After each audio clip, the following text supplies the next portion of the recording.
Assalamualaikum warahmatullahi wabarakatuh.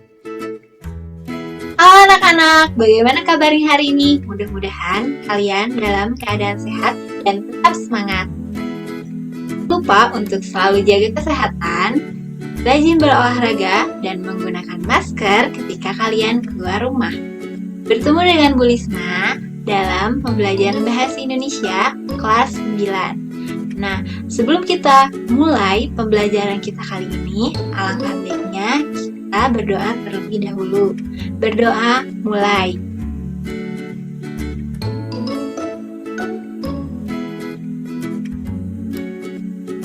Berdoa selesai.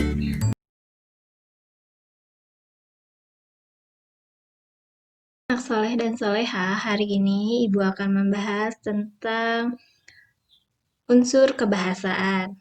Pada video sebelumnya, Ibu sudah membahas tentang mengidentifikasi informasi, teks tanggapan, dan menelaah struktur tanggapan. Nah, kali ini kita akan belajar tentang kebahasaan dalam unsur teks tanggapan. Nah, kebahasan teks tanggapan dibagi menjadi dua.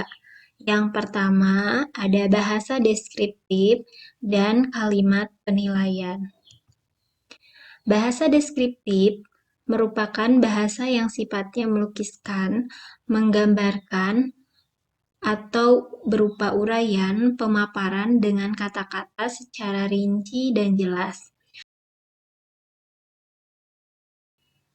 Ini adalah contohnya dalam novel Bumi Cinta. Sosok Ayas mencerminkan bagaimana seseorang muslim beriman seharusnya meraih kemenangan yang Allah janjikan melalui usaha kerasnya. Menghadapi musuh-musuh iman yang begitu besar, Ayas berhasil. Setidaknya ada 4 poin yang terdapat dalam Quran Surat Al-Anfal ayat 45-47 yang menjadi pegangan kuat Ayas menghadapi tantangan kehidupannya di Moskow. Teguh hati dan menyebut nama Allah sebanyak-banyaknya, taat pada Allah dan Rasul serta tidak berbantah-bantahan, bersabar dan tidak menjadi orang-orang yang keluar dari kemampuannya dengan rasa angkuh dan ria serta menghalangi orang dari jalan Allah. Selanjutnya, kalimat penilaian, yaitu ada pujian dan kritikan. Pujian merupakan pernyataan berupa rasa pengakuan dan ungkapan penghargaan yang tulus mengenai keunggulan suatu karya.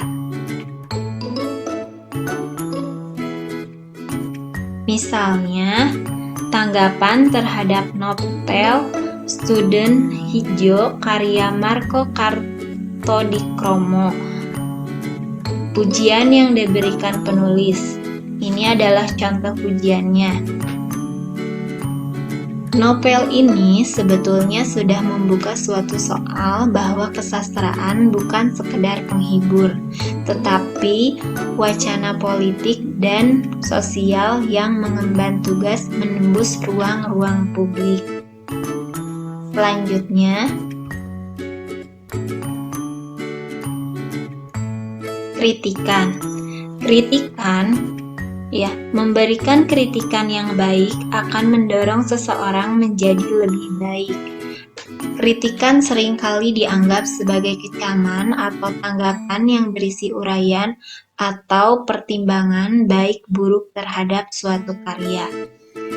Banyak orang beranggapan bahwa kritik itu menyerang pribadi, meskipun kritiknya santun dan berfokus pada tindakan, bukan orang, atau bertujuan meningkatkan kebaikan orang lain. Sehingga, alternatif dari kritik adalah saran. Saran lebih bersifat positif, dapat dilihat sebagai bantuan untuk memberikan perubahan.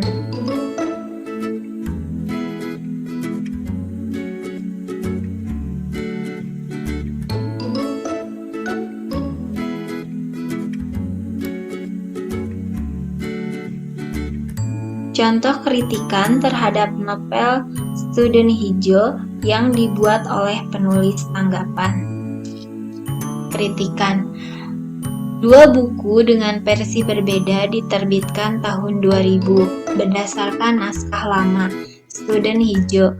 Namun sayang, penyesuaian ejaan maupun bahasa mengurangi cita rasa klasik roman Student Hijau. Hal yang perlu diperhatikan dalam memberikan kritikan atau pujian adalah data yang jelas, sehingga ketika kalian menyampaikan tanggapan tersebut berdasarkan data atau fakta, bukan berdasarkan argumentasi atau pemikiran yang subjektif. Sekali lagi, memberikan tanggapan itu merupakan pemikiran objektif, apa adanya, dan didasari dengan data-data yang valid. Alhamdulillah, pembelajaran kita kali ini telah selesai. Mudah-mudahan kalian bisa memahami apa yang telah Ibu sampaikan. Terima kasih atas partisipasinya.